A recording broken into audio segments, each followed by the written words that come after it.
Hello everyone, my name is Brian the Duke, and in this video I'm going to be sharing with you a drawing tutorial slash speed draw video.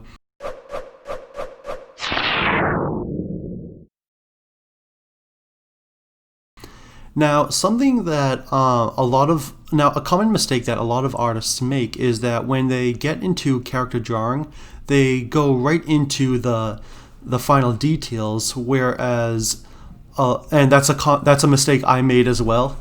And something that I learned just a few years ago is how to start off the basics.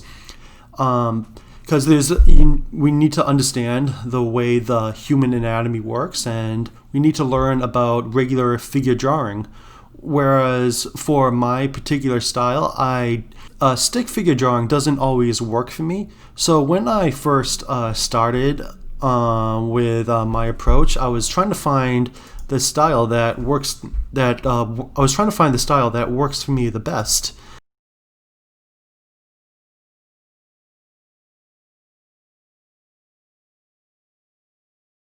Here is an example with head bashing busters and the shooting stars. You'll see that I have a very basic construction. It's just a simple line, then I cut a line through the then I use a line for the shoulder line and then another line for the hip line.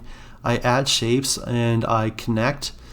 And then I connect them, and then I create the joints, and then I create the flesh. And then I moved on to more dynamic poses, which are more gesture-based.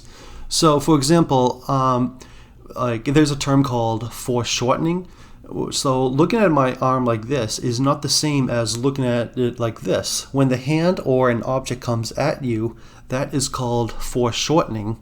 So I wanted to try to find different approaches for this, and something that is taught is to overlap shapes. So for me, it's always best to start off with just a line, because that line is indicating the vertebrae, the tilt of the character, and then based off of that line we can kind of explore what the construction will look like. Now something that I do is that I can be a little too precisive, or too persistent, I think is the word. And then as I progress, I explored more techniques. Like when drawing Angie, I did not use the same format, but I still used shapes.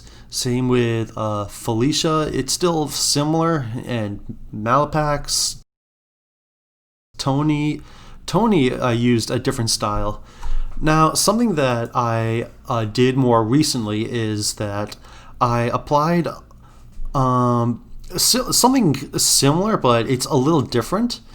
Now, what I'm gonna share with you is 5 rules I thought of for human anatomy. So these are the 5 human anatomy rules, and then I'm going to walk you step by step how I constructed this a new character. So 1 is lines and shapes. So that's the first rule. In order to draw the human anatomy, you need to understand lines and shapes. A simple line is kind of like the character's vertebrae. You have the shapes as different body parts, and different lines for like arms and legs, and it's just a way to map out what you want your character to look like before drawing the final details.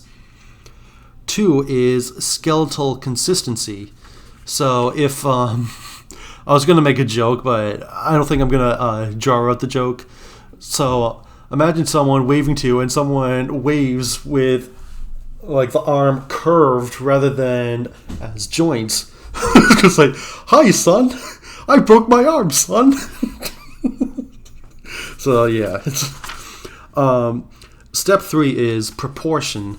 So for legs, for example, from the bottom of the feet to the top of the pelvis is usually the same length as the top of the pelvis to the top of the head.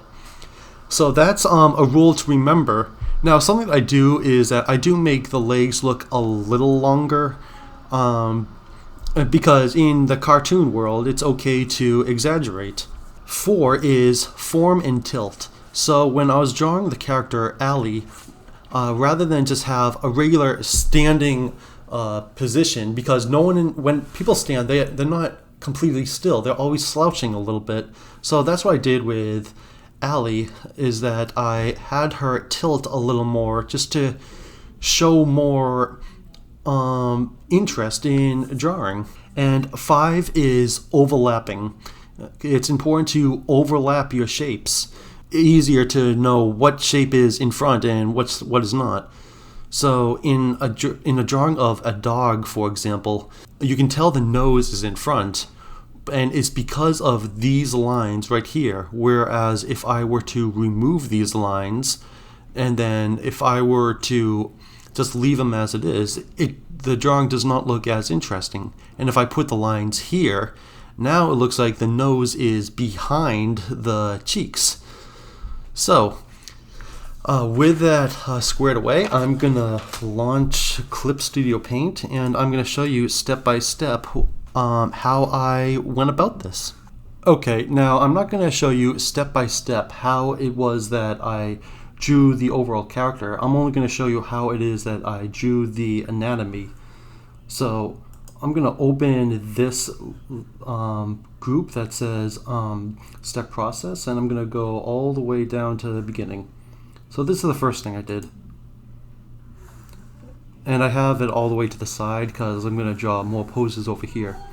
So what I did is I first just drew a head, and then I drew a line that slants outward and then comes outward, because I want this character to be very like cheery and dull. Now if you look here, see how I no longer cut a line for the shoulder line or another line for the hip line. I kind of just estimate now, so I'm less persistent in that regard.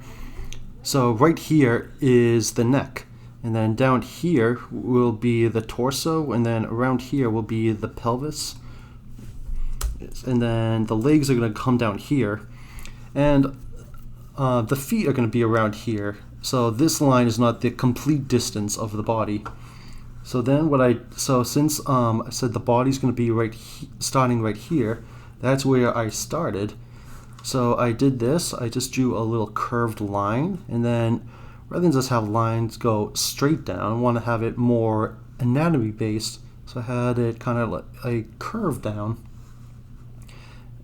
And then for the pelvis, I drew this, but then I realized, oh, you know what, this the main line is not in the center of this shape. So the center is kind of like the vertebrae. So then so that's why I marked this layer as orange. So what I did is I moved it over, and then I got rid of that line. I just left everything here for reference. And then what I wanted is to have this character's leg come out, because she's going to be like cheery in this lively pose. So I had leg come out, and then another leg go backward like that. And now if this leg is coming out, then her other leg will be right here, and it will go behind this leg. So I just drew a line like that. Then I drew the other leg like that.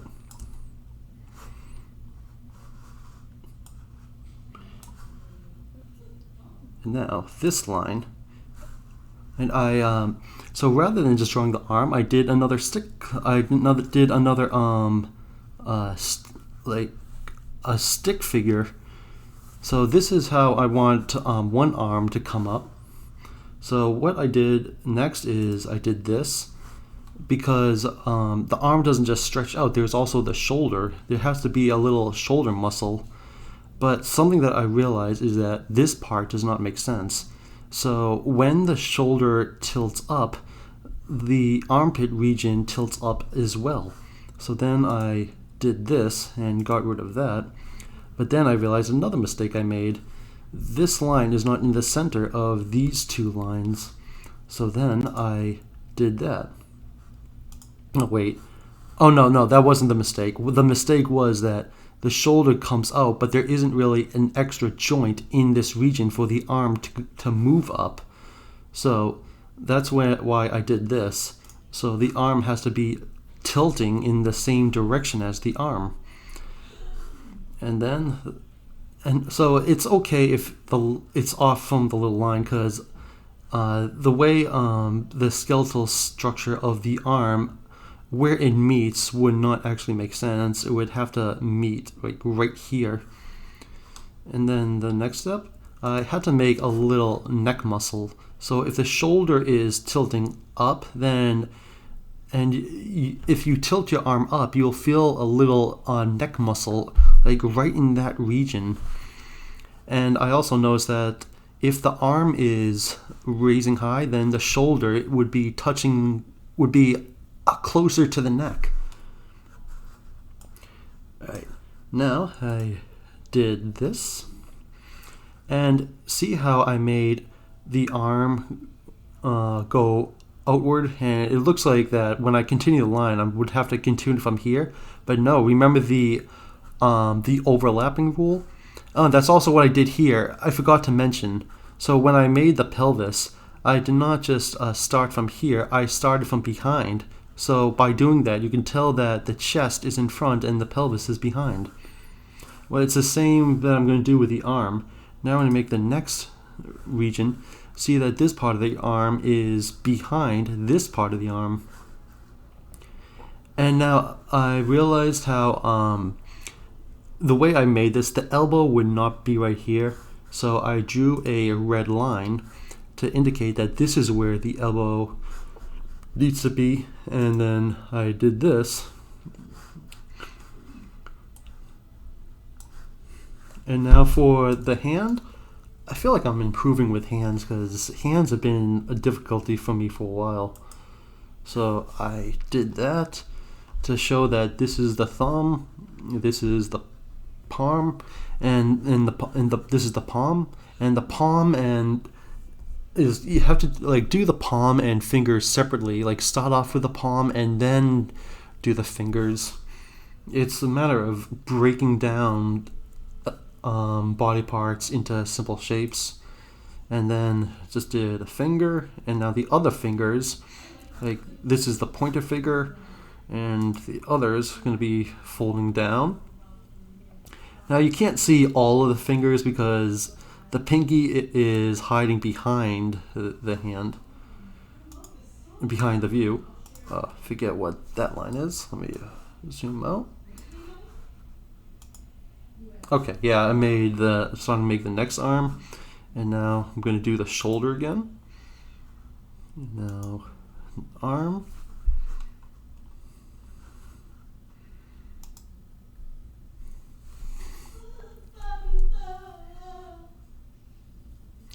And now for the red line, I'm just making a little correction.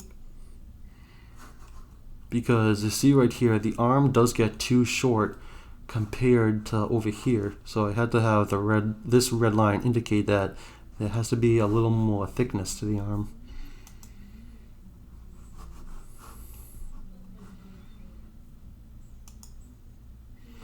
And now here I had a little line to indicate that this area of the hand will be shadowed in and this part of the hand will be more in front.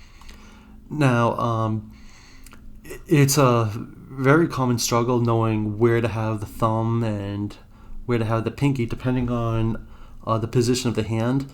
So if you look at this old drawing that I made, I realized afterward that I made a mistake. In most instances, the thumbs will face inward toward the body when you're letting your hand rest. Now, something that I realize is, so Molly's hand is accurate the way her hand is coming out, but with Sammy's hand, when anyone puts their hands on their head, or there are some hand above the head rules, the thumbs face outward and no longer inward. But I realized in this case, his thumbs are inward, whereas I got it right when I was drawing Mikey, whereas his hands are outward. So this is pointing to the pinky. The pinky is going to be over here, and the thumb is going to be over here. So I put the thumb right like that, and sometimes it's good to have the fingers be pointy, because having it too round, it doesn't always work out. Now, the pinky And then the other fingers are going to be bending a little bit. And now the other two will be folding down. And then, of course, the neck. And the neck is not always not always that thin, but this is a cartoon character, so it's okay to have exaggeration in cartoon characters. Now the rest of this video is going to be a speed draw. Hope you enjoy.